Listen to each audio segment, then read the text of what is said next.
Okay, now, you're already talking about sweet deals, okay, Yes. coming from China. We're talking about rail and land transportation, industrial zones, ICT development, infrastructure, tourism, energy and telecommunications.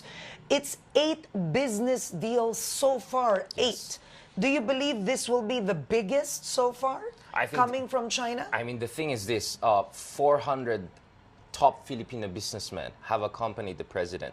I look at the list, practically all of our tycoons Yeah. are there. All. I This agree. is huge. Yeah. This is huge. Yeah. And they will be joined by 600 of their Chinese counterparts, who could be also billionaires Yeah. in dollars. And I want to say this, I'll be honest.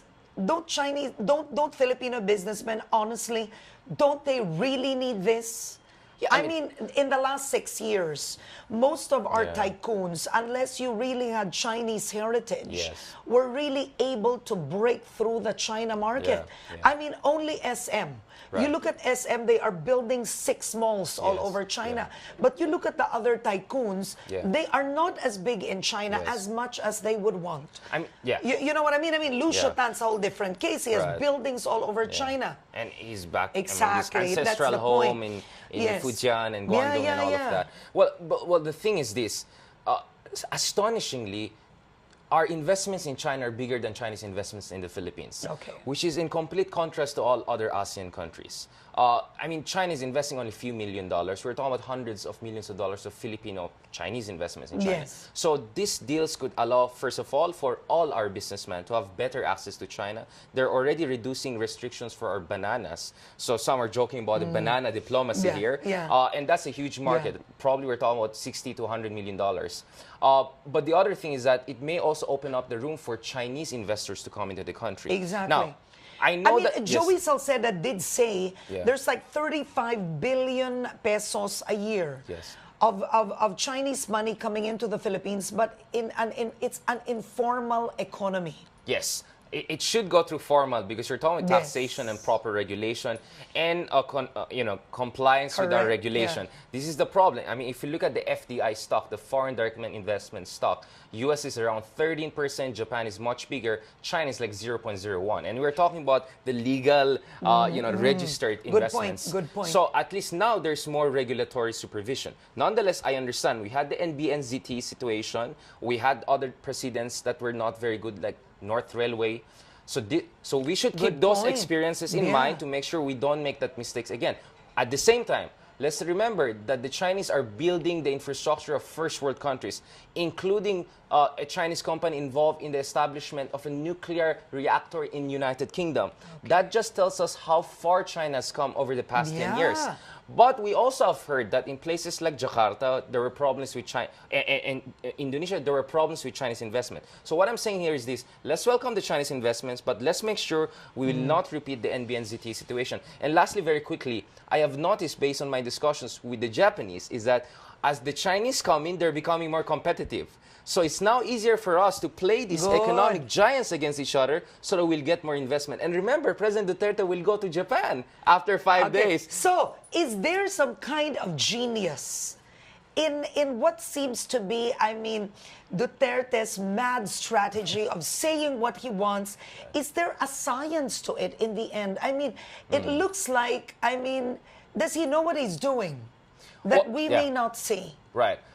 There are two schools of thought, right? Yeah. One school of thought is that, this is completely disorganized, Yes, complete yes. spontaneity. He's The not other one is that thinking. this guy is total genius, he's ahead of the curve. I think the reality is somewhere in the middle. Yeah. I mean, the thing is this, what he's doing, which is having an equibalancing approach to all major countries, Japan, China, and all, is common sense. This is what Singapore has been Yes. doing, this is what South Korea has been But doing, this it's is what... driven by his antipathy to the U.S. Yes. Yeah. So the thing is that I think his issues with the U.S. over the human rights issues has pushed him to move to the center. Exactly. So while he's a No, wild... and move forward harder. Exactly. So while he's a wild swing from the previous administration, but the previous administration was a little bit too close already yeah. to U.S. and too far. So when you Too swing far from China. So when Correct. you swing the pendulum, even if it's too wild, he's still somewhere here in the middle. Good The point. problem is that in the other side of the world, when you go to Europe, you go to Washington, they feel that he's actually jumping to the other camp already. Correct. I think it's too early to say that. This is the Yeah. argument I've been making Very in the New good York point. Times, Times and CNN, among others. I think because we were so much in the U.S. camp, even the wild swing of Duterte has just brought us in the middle. So this is an interesting rebalancing that is happening right now. Yeah, you need to be speaking for Duterte, frankly. No, I think that's a whole new perspective. Well, I think this is what's happening. If you look at the physics of the rebalancing that is happening in China's foreign policy, we're somewhere still in the middle here.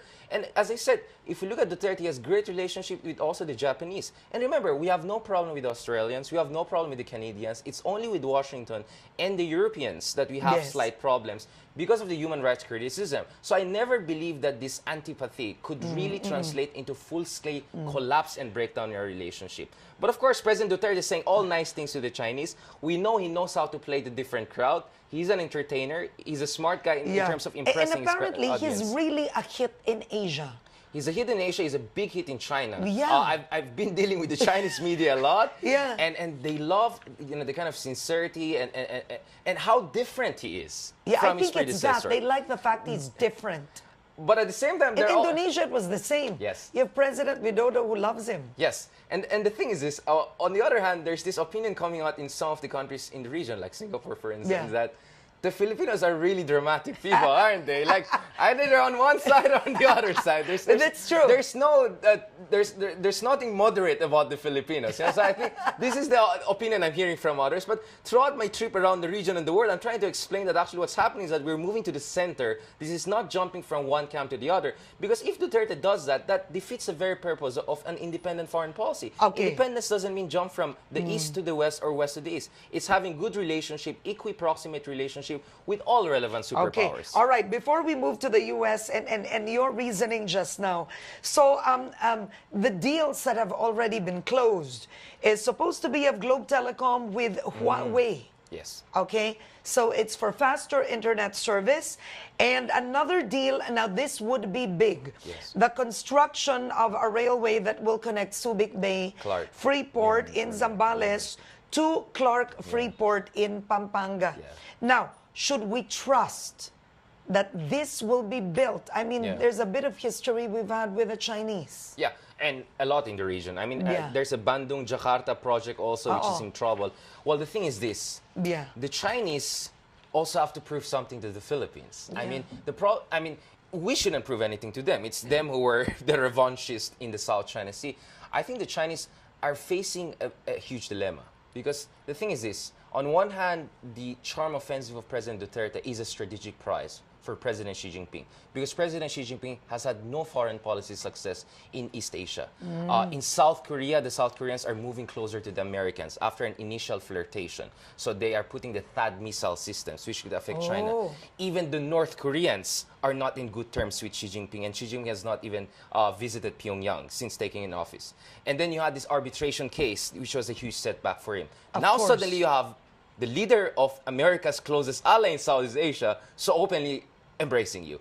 I think this is a great opportunity for China to finally claim once major foreign policy success. But the other hand, of course, the issue here is that how far should they give concessions to the Philippines, because they also have their own domestic audience to deal with, because the domestic audience in China believes that all of these territories are there, so on and so forth. So the problem here is that if sometimes you talk to the Chinese, it's like they're saying, you Filipinos should show us goodwill.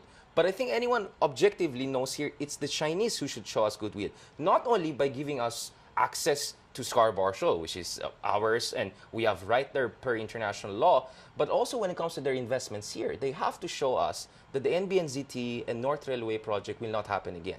That the Chinese are going to come back, and they're going to come back in ways that will make them credible investment partners. Because it's not only about having money, it's not only about having technology, it's also about making sure that your investments in another country are compliant with their domestic environmental and good governance regulation.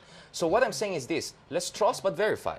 Let's be open to Chinese investment, but let's be also open to counterbid from the Japanese, from the Koreans. I heard that in Mindanao, the Koreans, the Japanese, the Chinese are involved, and multiple local companies. Let them compete. Let's have a free market of bidding, and let the best bidder win at the end of the day. So this is my position on this issue. Let's welcome Chinese investment, but trust and verify. No, I like what you said, especially about the analysis of Xi Jinping. Do you think President Duterte has analyzed it this way, that technically he has the upper hand? The thing is this, President Duterte is still in his honeymoon stage, so he has a special discount rate, which explains his very high approval rating. I mean, it's not only his good performance, at least in the eyes of his supporters, I think he's still enjoying his honeymoon period. President Xi Jinping is in a different situation. He's going to go through a leadership transition early next year when their Politburo, the highest official body, is going to have some reshuffle. So in that sense, Duterte may have more room for maneuver rather than Xi Jinping. But if Xi Jinping is smart enough, he's going to make the most out of this opportunity, because this opportunity might not be there 1 year down the road. It's possible 1 year down the road, the situation will change, and President Duterte may have a different calculation. So they have to make the most out of the situation right now when President Duterte is already showing them goodwill. If they slap his hands, the olive branch away, they may regret this forever.